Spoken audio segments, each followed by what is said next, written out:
घने भयावह जंगल के बीच एक प्राचीन शमशान था जो रहस्य और डर से घिरा हुआ था। यही वो स्थान था जहां रुद्रनाथ नामक एक अघोरी रहता था।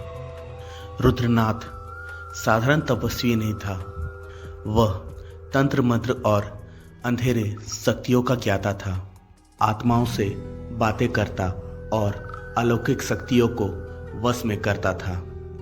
अपने कई पापों में से उसका सबसे भयावह काम था एक यक्षिणी को बंदी बनाना। उस यक्षिणी का नाम था मेघला। वह कभी उस जंगल में स्वतंत्रता से विचरण करती थी।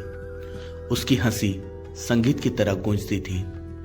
लेकिन जब रुद्रनाथ ने उसे देखा तो उसने उसमें एक दैवीय रूप नहीं बल्कि अपने शक्ति का साधन देखा।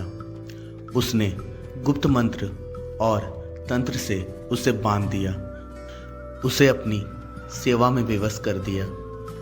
सालों तक मेघला ने अपनी गुलामी सहन की। उसने रुद्रनाथ के लिए दुर्लभ जड़ी बूटियों को इकट्ठा की, उसे बुरी आत्माओं से बचाया और उसकी हर आज्ञा मानी। उसकी चमकती अलौकिक सुंदरता कभी फीकी नहीं पड़ी, लेकिन उसके अंदर एक क्रोध सुलगता रहा जो उसकी मुक्ति का इंतजार कर रहा था। एक अंधेरी अमावस्या की रात जब हवा जंगल में शोर कर रही थी, रुद्रनाथ अपने हड्डियों के घेरे में बैठा एक तांत्रिक अनुष्ठान कर रहा था। उसने मेघला को बुलाया और वह आई। उसके कदम हल्के लेकिन उसका दिल भारी। जब वह उसके पास पहुंची तो रुद्रनाथ की दृष्टि उस पर ज्यादा देर तक टिक गई। उसकी आंखों में एक ठंडे स्वर्ग की जगह एक काली लालसा झलकने लगी। उसने कहा, तुम साधारण सेवक नहीं हो मेघला। उसकी आवाज धीमी लेकिन खतरनाक थी। तुम्हारी सुंदरता अतुलनीय है। मैं क्यों ना तुम्हें पूरी तरह अपना बना लूं? मेघला ठिठक गई। उसकी अलौकिक हृदय डर और गुस्से से धड़कने लगा। उसने दृढ़ता से कहा, मैं तुम्हारी सेवा इसलिए करती हूं क्योंकि तुमने मुझे बांध रखा है, लेकिन मैं तुम्हारी संपत्ति नहीं हूं अघोरी। रुद्रनाथ हंसा। उसकी हंसी क्रूर और भयावह थी। तुम्हारे पास कोई विकल्प नहीं है। उसने उसे पकड़ने के लिए हाथ बढ़ाया। उसकी छुअन ठंडी और भयावह थी, लेकिन इससे पहले वह कुछ कर पाता, मेघला के अंदर कुछ टूट गया। वह बंधन जिसने उसे सालों तक कैद में रखा था टूट गया। उसकी आंखें एक दिव्य सफेद प्रकाश से चमकने लगी और उसके चारों ओर हवा दैवीय ऊर्जा से भर गई।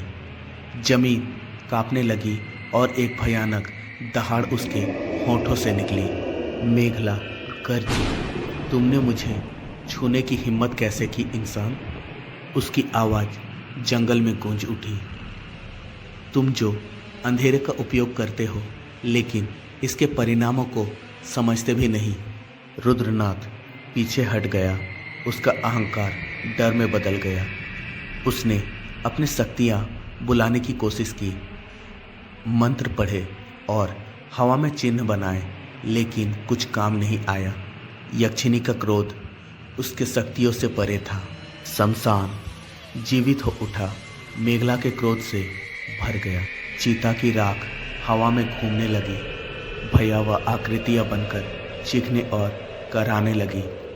जिन आत्माओं को रुद्रनाथ ने बंदी बनाया था वो उसके खिलाफ हो गई।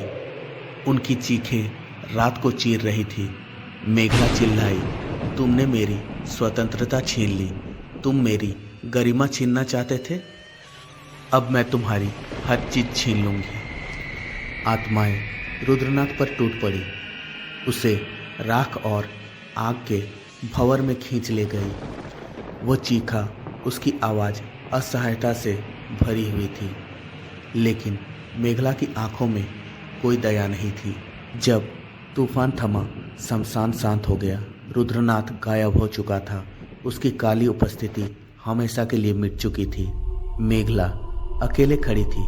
उसका स्वरूप चांदनी में हल्के से चमक रहा था। वह आजाद थी, लेकिन उसके दिल में भारी दुख था। उसने अपने यातना देने वाले को हरा दिया था, लेकिन कैद के सालों ने उसे गहरे जख्म दिए थे।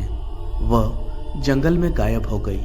उसकी हंसी फिर कभी सुनाई नहीं दी, लेकिन उसका प्रकोप की कहानी जीवित रही, एक भयावह चेतावनी के रूप में। सावधान रहो, क्योंकि दिव्यता अपमान